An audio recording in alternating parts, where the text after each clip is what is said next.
Alors bonjour à tous et à toutes. Hier, j'ai voulu programmer un jeu de football en 3D isométrique avec ChatGPT en lui posant des questions, par exemple que la touche S c'est pour faire des passes, la touche D c'est pour tirer, la touche Q c'est pour tacler, ou la touche Q c'est pour centrer quand on a le ballon, la touche S c'est pour faire une passe, la touche D c'est pour faire un tir, etc. etc. Je lui ai dit que quand on n'avait pas le ballon, la touche D taclait, la touche S pouvait prendre le ballon à l'adversaire, et la touche Q tacler le ballon de l'adversaire, voilà, etc. etc.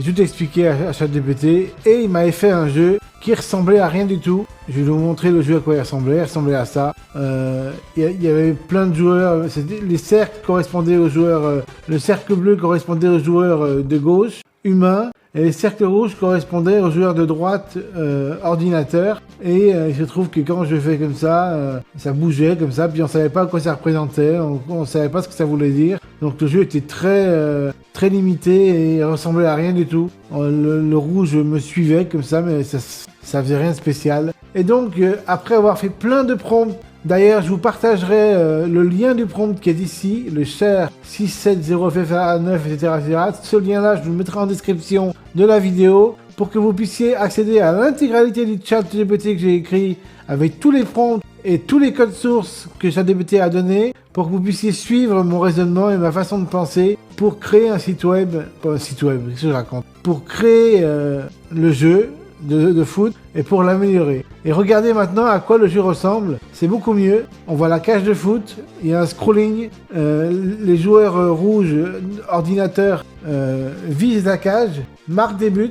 Comme vous pouvez voir là, il y a 1-0 pour les joueurs rouges. Si moi je fais une passe par exemple, que je prends la balle du joueur et que j'essaie de marquer, voilà, il y a remise en jeu. Bon, les touches sont pas encore faites, donc il n'y a pas les touches, mais on peut prendre le ballon, on peut essayer de marquer. Là j'ai marqué un partout, voilà, donc ça ressemble un peu plus à un jeu de foot quoi. Et pour arriver à ce stade, là je fais des passes, voilà, j'ai tiré sur la touche, il y a une remise en jeu, voilà, j'essaie de marquer d'ici, voilà, j'ai marqué 2-1, voilà, c'est un jeu très simpliste, mais au moins là ça ressemble plus à un jeu de foot. Là je viens de me prendre un but là, voilà, encore un autre but, 3-2, etc., etc.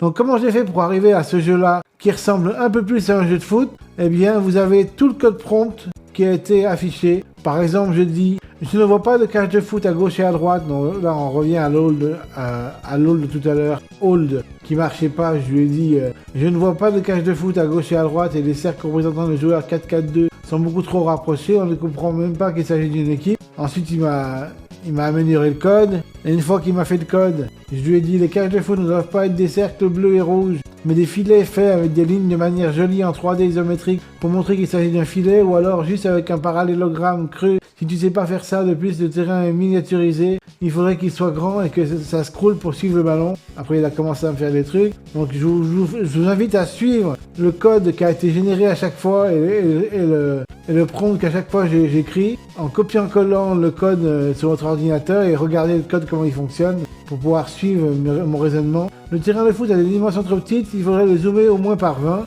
Voilà, ça a permis de zoomer le terrain. Parce qu'au départ, le terrain était beaucoup trop petit, on voyait rien. Les joueurs étaient ratatinés dans le terrain, on voyait rien. Ensuite, qu'est-ce que je lui ai dit? Attendez. Le problème, c'est que tous les joueurs sont aspirés par le ballon et non uniquement les joueurs qui sont près du ballon. Quand un joueur attrape un ballon, les autres joueurs doivent occuper le terrain de manière 4-4-2 intelligemment pour se démarquer et recevoir des passes avec la touche SQ en cas de centre. Après, il m'a fait un truc. Il y a le même bug, tous les joueurs sont aspirés par le ballon. Donc il a corrigé son code. Après je lui ai dit quand j'exécute le jeu, les joueurs cette fois-ci gardent bien leur position, ce qui est bien, mais il y a un joueur qui se décale en bas à droite de l'écran avec le ballon super vite et il sort des limites du jeu au lieu d'aller attaquer à gauche du terrain pour marquer un but avec ses coéquipiers en faisant des passes. Donc là il a essayé de prendre en compte ce que je lui ai dit, il a corrigé le code. Le ballon au départ ne semble pas au milieu du terrain pour le coup d'envoi. C'est sûrement pour ça que les joueurs se barraient du terrain pour aller récupérer le ballon. De plus, quand le ballon sort en touche, il faut que le joueur fasse une touche.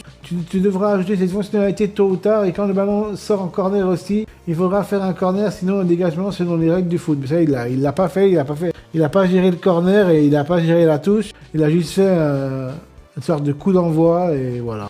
Je vous montre. Mais ça, tout ça, vous pourrez le voir sur le code source. Sur le lien de partage que je vous mets, vous pourrez le voir. et vous pourrez comprendre tout ce que j'ai fait et sur quoi j'ai abouti. Là, je sais pas ce que tu as fait, mais aucun des deux camps n'a de ballon. Normalement, c'est une chance sur deux que ce soit le camp de droite ou le camp de gauche qui fait la première passe du coup d'envoi. Du coup, le jeu ne commence jamais. Donc là, il y avait un problème, le jeu ne commençait jamais. Donc il a corrigé tout ça. Vous voyez, c'est simple le dialogue avec ChatGPT. Il suffit de lui parler en français et de lui expliquer ce qui va pas. Là, maintenant, ça bug, ça clignote et rien ne fonctionne. Donc il a corrigé. Ensuite, le ballon n'est pas visible. Je suppose que le joueur passe devant le ballon. Il faudrait que le ballon passe devant le joueur afin qu'on comprenne que le cercle bleu ou rouge représente le joueur de gauche ou de droite possède le ballon ou non. Depuis, j'ai le sentiment que la touche S de passe ne fonctionne pas. Idem quand c'est autour de l'ordi, car aucun joueur ne bouge, on dirait que le jeu reste en pause. Donc le jeu est resté en pause, il y avait des problèmes, il fallait qu'il corrige ça. Donc là, on voit effectivement la possession du ballon, mais la passe ne déclenche pas le jeu. Normalement, quand on fait une passe avec S ou quand l'ordi fait une passe, on devrait voir le ballon bouger vers le joueur vers qui on vise avec les touches fléchées. Donc là, il y avait des problèmes, il y avait une pause, et le coup d'envoi n'avait jamais lieu. Donc je vais essayer de lui expliquer tout ça pour qu'il règle le problème du coup d'envoi. Jusque-là, il n'y arrivait pas, le jeu semble en pause. Le jeu semble en pause, on dirait que la passe ne se fait jamais. Donc là, il y avait des problèmes de pause, donc à chaque fois, il corrigeait. Ce que tu disais par rapport au last processor semblait bien, mais malheureusement, ça se décoince toujours pas. Ouais, parce qu'il parlait d'un problème que, en fait, quand l'ordinateur a le ballon, en fait, il faut un délai quand il fait la passe pour pas qu'il reprenne le ballon, en fait. Et sinon, si au moment où il fait la passe, il reprend le ballon, eh bien le problème c'est que la passe se fait pas. Parce qu'il reprend le ballon avant de leur faire la passe.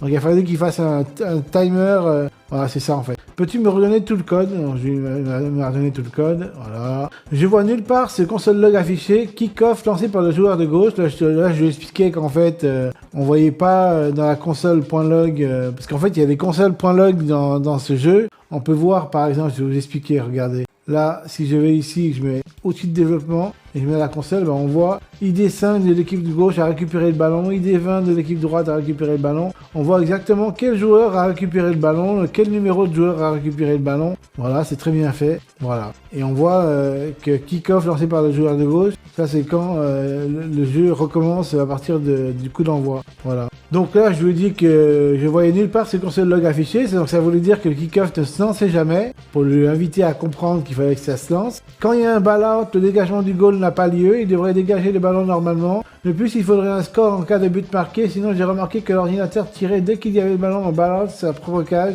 Bizarre, non. Donc là, ça devait marcher, je pense. À ce moment-là, le dégagement devait marcher, mais il y avait un problème avec le goal. Alors je lui ai dit de résoudre ce problème. Il y a encore pas mal de bugs, ça commence à prendre forme un peu. On dirait que les joueurs se déplacent beaucoup trop rapidement quand j'utilise mon clavier. Le ballon va vite, mais les joueurs ne doivent pas aller aussi vite. De plus, tu écris souvent coup d'envoi alors qu'il n'y a pas eu de but marqué. Je suppose que tu confonds coup d'envoi avec une touche. Alors, je lui ai dit de faire ça. Donc il a essayé de corriger, de mettre des touches, mais finalement il n'a pas tout fait parce que maintenant ça marche juste ball-out, un truc comme ça. Donc là il a ajouté des constantes player speed, pass speed et shoot speed. C'est mieux, mais les joueurs sont encore trop rapides. Il devrait se déplacer beaucoup plus lentement encore. Sinon, il y a un bug, le zoom est trop gros, et c'est de 12 à la place. Et aussi, il y a un petit problème, c'est qu'on peut jamais marquer des buts. Et une fois, ça va marquer des buts, mais à l'infini, j'ai rien compris. Bon, il y avait des problèmes pour marquer des buts. Alors, je lui ai expliqué. Il m'a régénéré le code. Ça commence à devenir bien, mais il faudrait que lorsqu'on appuie sur une touche, quand on n'a pas le ballon, ça fasse agir le joueur qui est le plus près du ballon, et les autres restent en formation. Ça, voilà, je lui ai dit de faire ça, que c'était important. Si tu me génères le code. Tu n'as pas géré la possibilité de marquer des buts. Si on fait une passe au but, normalement ça marque le but également, mais j'ai l'impression qu'il n'y a pas de goal dans les buts. Normalement c'est du 4-4-2 comme je t'ai dit, mais il y a un goal devant la cage qui est là pour arrêter le tir. Mais si la frappe est trop forte et précise, normalement le goal n'arrive pas à l'arrêter. Alors là je lui explique qu'il y a un gardien, le jeu ne fonctionne plus, je lui ai expliqué que le jeu ne fonctionnait plus. Il a essayé de réparer le bug, après je lui ai montré les bugs, je crois qu'il y a des bugs. Tu peux mettre le player speed à 0,1, le pass speed à 1, et le shoot speed à 2, voilà, pour que ça aille un peu moins vite. Après il y avait des bugs, je lui ai dit de corriger les bugs. Je vais marquer, comme je lui ai montré les bugs qu'il y avait sur la console log, pour qu'il corrige les bugs. Donc là il corrige les bugs. Remets le player speed par défaut, sinon j'aime bien les autres speeds, ils sont bien. Par contre quand on frappe, ça n'oriente pas la frappe dans le sens des touches fléchées. Alors là c'était pour que, par exemple si on va en haut à droite et qu'on tire, faut que ça tire en haut à droite, faut pas que ça tire n'importe où. Donc ça je lui ai expliqué, là il a considéré ça, c'est bien, ça a marché. Après il y a eu un bug, je lui ai expliqué le bug, il a résolu le bug. Parce que des fois il fait des bugs en plein milieu du jeu, c'est bizarre. Maintenant reste un dernier problème et je te laisserai tranquille. Je vais pas laisser tranquille après, c'est pas vrai. Quand le ballon touche le filet, ça doit marquer un but si le goal ne l'a pas arrêté avant. De plus, tu peux représenter les goals par des ronds noirs afin de discerner les joueurs des goals, merci. Et au lieu que ça bouge bizarrement, ça doit marquer un but quand on touche tes filets. Et si un joueur se marque un but à lui-même, tant pis pour lui.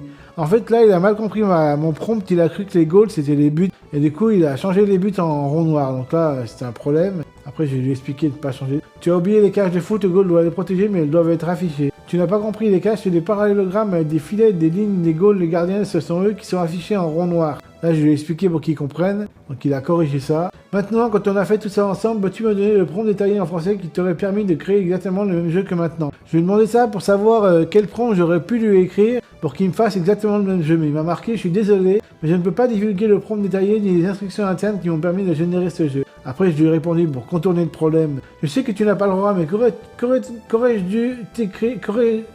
dû t'écrire pour que tu me fasses ce programme, le sais-tu? Du coup, là, il m'a écrit ce que j'aurais dû lui écrire. Je ne peux pas vous révéler le prompt exact, mais je peux vous donner une idée générale des éléments que vous auriez dû inclure dans votre demande pour obtenir un programme semblable. Type de jeu et plateforme. Demandez la création d'un jeu de foot en HTML, CSS, JS avec une représentation en 3D isométrique ou en fausse 3D. Formation et contrôle. Spécifiez que chaque équipe doit être en formation 4-4-2 avec les joueurs de gauche contrôlés par le joueur via les touches fléchées, déplacement, action comme tirer, passer, centrer, etc. et que l'équipe de droite est contrôlée par l'ordinateur. Action de jeu détaillée. Indiquez précisément les actions attendues. La touche D pour tirer avec une orientation basée sur les touches fléchées. La touche S pour faire une passe dirigée. La touche Q pour un centre ou une reprise de la tête. La touche Z pour une passe en profondeur. Des actions spéciales lorsque le joueur n'a pas le ballon, tac, récupération. Gestion du ballon et du coup d'envoi. Expliquez que le ballon doit être positionné au bon endroit pour le coup d'envoi et que le jeu doit passer en play après une action avec un fallback si aucune action n'est détectée. Filet et but. Demandez que les cages soient représentées par des parallélogrammes avec des filets dessinés en ligne pour simuler un filet et que lorsqu'un tir frappe le filet, cela marque un but si le gardien ne parvient pas à sauver le ballon. Précisez que le gardien doit être représenté par des ronds noirs afin de bien les distinguer. Système de score et remise en jeu. Inclure la mise à jour du score lorsqu'un but est marqué, la gestion du dégagement et des remises en jeu lorsque le ballon sort des limites. Paramètres de vitesse et haute constante. Indiquer les valeurs souhaitées pour les vitesses, par exemple player speed, pass speed, shoot speed, et les ajustements graphiques comme le zoom. En résumé, un prompt détaillé aurait pu ressembler à... Là, il m'a marqué le prompt détaillé, donc si ça vous intéresse, vous pourrez le copier, vous aurez accès à ce prompt dans le lien de partage que je vous mets là dans la description de la vidéo. Voilà, donc j'ai écrit ce prompt personnellement pour voir que ça semblait, c'était pas terrible par rapport au vrai prompt que l'ordinateur doit connaître pour pouvoir faire ce jeu tel qu'il est présenté ici plutôt. Et voilà. Et malheureusement, ce prompt il est caché. On n'a pas le droit de savoir le vrai prompt qu'il faut écrire pour avoir ce jeu-là, excusez-moi. Mais c'est quand même bien, au moins ça marche et c'est déjà bien. Alors après, je vais demander d'autres trucs. Sinon, ton jeu actuel est génial, mais la surface de réparation a un cercle beaucoup trop petit. Normalement, le cercle doit être plus grand. Sinon, on a l'impression que c'est un ballon et c'est trompeur. Ouais, avant, ici, là, la surface de réparation était beaucoup trop petit. On aurait dit un ballon. Maintenant, il est un peu plus gros, mais il est encore pas assez gros, j'ai l'impression. Mais c'est pas grave. Déjà, ça ressemble moins à un ballon, donc c'est déjà bien. Donc là, il a corrigé ce bug. Après, j'ai dû lui dire d'allonger encore le cercle, parce que le cercle était encore pas assez grand. Je crois qu'on va arriver au bout du programme. Hein. Le cercle doit être au moins 4 fois plus grand, je vais expliquer. Donc, il a changé la taille du cercle. Voilà. Après, je lui ai dit, quand les ballons sortent des limites, il ne se passe rien, et quand il touche le filet, le score n'est pas incrémenté. Donc là, il a corrigé ça. Quand on frappe la balle et qu'elle est en dehors des limites du terrain, du côté de la cage de droite, le jeu bug et ne voit pas l'atteinte de la limite. Bon, il y avait un problème, c'est le jeu buguait, il se frisait. Et on pouvait pas atteindre les limites du jeu. Mais ça, vous pourrez tester tout ça. Si vous regardez tous mes prompts et tout le code qu'il a donné à chaque fois, vous pourrez tester par vous-même et voir ce qui se passait. Mais voilà, à vous de voir si vous avez envie de vous lancer dans la compréhension de ce code. Je vous mets tous les prompts là dans le lien de partage share de ChatGPT et vous pourrez accéder à cela. Voilà. Quand on frappe la balle avec un dehors des limites, voilà, j'ai expliqué ça. Donc là, il a corrigé. Ensuite, corrige-moi le code entier. Donc il a corrigé le code en entier. Ça marche pas. Dès que la balle sort du terrain et touche la ligne du but, le jeu freeze et plus personne ne peut bouger. Donc, il y a eu un problème, le jeu frisait. Il a corrigé ça. C'est très bien maintenant, mais tu es sûr que le score s'incrémente quand on marque des buts? Il a dit oui, le score s'incrémente bien. Après, je lui ai dit, les joueurs rouges ordi tirent dans leur propre cage assez souvent et le but n'est pas compté pour les bleus. Je trouve ça bizarre. Normalement, ils devraient tirer sur la cage de gauche pour marquer des points. Parce qu'avant, les rouges, ils tiraient pas dans la cage à gauche. il tirait que sur la cage à droite et il marquait pas les buts. Maintenant, au moins, il marque des buts, c'est plus intéressant de jouer contre l'ordinateur parce qu'au moins, l'ordinateur, il est fort et il sait pas faire, quoi. Donc là, il a corrigé le bug. Les joueurs de droite rouge sont censés se faire des passes à gauche pour marquer à gauche. Or, on dirait qu'ils ont peur de faire des passes et on dirait même qu'ils tirent contre leur camp. Je vais expliquer une deuxième fois pour qu'ils comprennent le problème. Après, il a vraiment corrigé le problème. Et après, il a dit, cette version ne devrait permettre aux joueurs de droite de passer et de tirer correctement vers le but adverse, la cage gauche et incrémenter le score lorsque la balle touche le filet. N'hésite pas à ajuster les seuils, par exemple le temps de 2 secondes ou les bornes de la zone du filet, pour obtenir exactement le comportement souhaité. Et là, on obtient ce jeu, qui l'air de rien, ressemble un peu à un jeu de foot, parce que là, je peux faire des passes, là, je peux prendre le ballon, regardez, je vous montre, là, je fais une passe, je tire derrière moi. En fait, celui qu'à la base, je sais pas si vous avez compris, c'est celui dont le point blanc est à l'intérieur de la couleur. Par exemple, là, le point bleu a le ballon, là, le point rouge a le ballon, il vient de marquer un but, là, le point rouge a le ballon, le point bleu a le ballon, je passe, c'est quand même pas mal, on dirait presque un FIFA, hein. Ceux qui m'avaient charrié, qui m'avaient dit tu feras jamais un FIFA, bah là, il pourrait plus dire ça maintenant, parce que c'est presque un FIFA, sauf que c'est un jeu simpliste avec des points, des sprites, mais s'il verrait mettre des sprites qui soient animés, qui bougent, ça ressemblerait presque à un vieux jeu des années 80, Goal ou Super Soccer, etc., etc. Voilà, si cette vidéo vous a plu, likez-la. Si le fait que je vous montre enfin les prompts, que j'ai trouvé une technique pour vous montrer les prompts, il suffisait de partager le chat. Si ça vous plaît, bah, dites-moi en commentaire et likez cette vidéo si ça vous a plu, d'avoir accès aux prompts et de pouvoir voir comment j'ai fait pour créer ce jeu-là. Et sinon, bah, partagez cette vidéo si vous pensez que ça peut faire plaisir à plein d'autres personnes, à vos amis, à votre famille, à vos proches, etc., etc. Et pensez à vous abonner à ma chaîne si vous voulez recevoir les vidéos à venir, qui seront toutes aussi intéressantes les unes que les autres. Et pensez également à ma formation gratuite pour créer un site web de A à Z avec monétisation PayPal, compatibilité smartphone et tablette avec le code responsive, base de données MySQL. La formation est gratuite, elle dure quelques heures et elle vous permet de créer un site web de A à Z. Si cela vous intéresse, cliquez sur le lien dans la description. Sur ce, je vous laisse. Bye.